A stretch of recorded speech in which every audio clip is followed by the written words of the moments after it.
colleagues at TU Delft. So Stefano, on to you. Thank you, Anna. I'm sharing now the screen. I hope you're able to see my screen. Now it should be in full mode presentation. Can you see the screen? Perfect, yeah. Okay. So, good morning. My name is Stefano Muraro and I work at Delft University of Technology as Assistant Professor of Experimental Soil Mechanics. It's a pleasure to be here with you and give you a presentation related to cyclic loads due to wind, waves, and flow, which is the second macro topic of today's presentation. As you know, one of the most important challenges that we are committed in Europe is energy transition. We set our target extremely high, 450 gigawatts of offshore wind energy, but we are still behind this target. And with these target comes also challenges.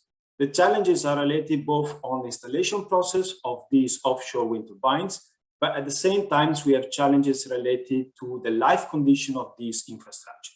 And one of the most important challenges is related to the long-term behavior upon cyclic loads. And these loads are complex, multi-directional loads. Now, a lot of research has already been conducted up to now, especially for what concern offshore wind turbines, mainly about fixed bottom offshore, in particular monopiles. But at the same time, in order to push the boundary on our research and also capability to reach the target in terms of energy production, we are also committed at exploiting alternative solutions such as floating offshore wind turbine, which seems to be one of the most promising solutions.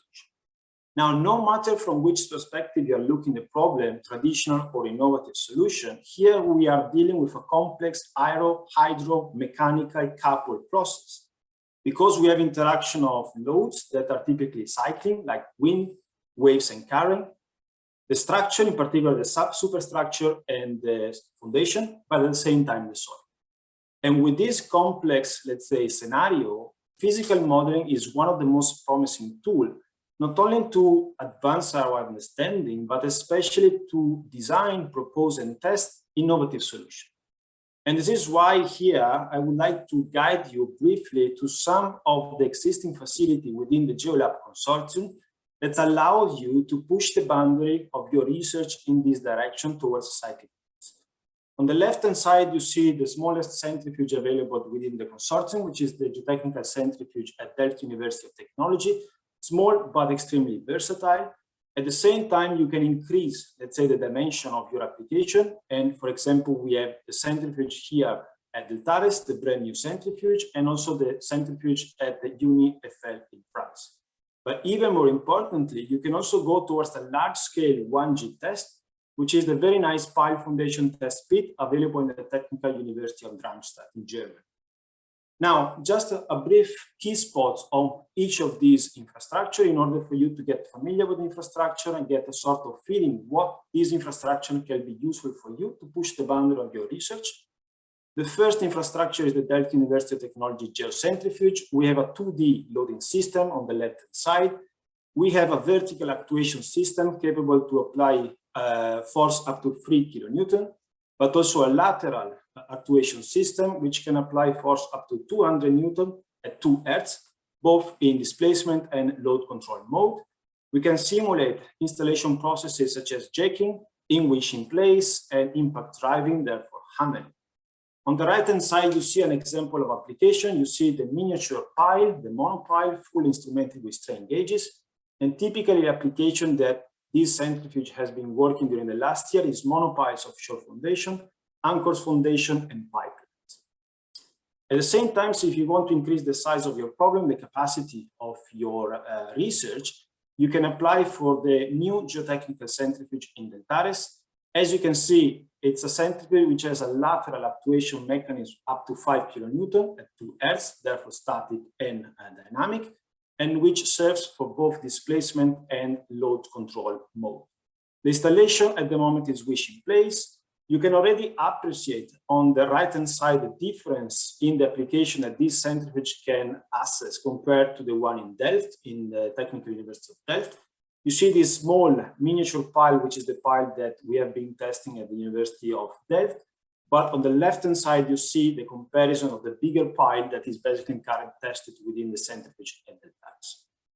And if you want to increase even more the capacity, you can go towards the university at Eiffel in France. Here we have a vertical and lateral actuation mechanism up to 35 kilonewton, which can both work in static and cyclic loading, both in displacement and load control up to 1 Hertz. The installation, they can simulate installation in flight, both in sand material, for example, hammering, screwing, and jacking, but even more importantly, also in clay by using suction. Application, monopiles, helical piles, suction anchors, pile embankments, and pile raft, to name but a few. And the last application that I would like to show you is the very nice facility available at the Technical University of Darmstadt. It's a foundation test pit. You see the scale, it's enormous. Basically, the facility has a vertical actuator up to 2000 kilonewton static, and at the same time can also be used for dynamic application. But even more importantly, now under expansion, it's a brand new horizontal and inclined actuation system up to 1000 kilonewton static and dynamic. Installation processes such as drop and vibro hammering or wish in place can be exploited. As application, the infrastructure is extremely versatile for pile foundation, both single pile, group piles, and anchor foundation. To conclude, I just want to summarize that all these infrastructure you can count on an extensive sensor gallery. We can obviously measure displacement, soil pressure. You see the small sensor, extremely miniature sensor at the bottom left part. Pore pressure, we have traditional pore pressure transducer and innovative pressure transducer with fiber optic. High-speed camera for particle image analysis, and strain gauges and fiber optic.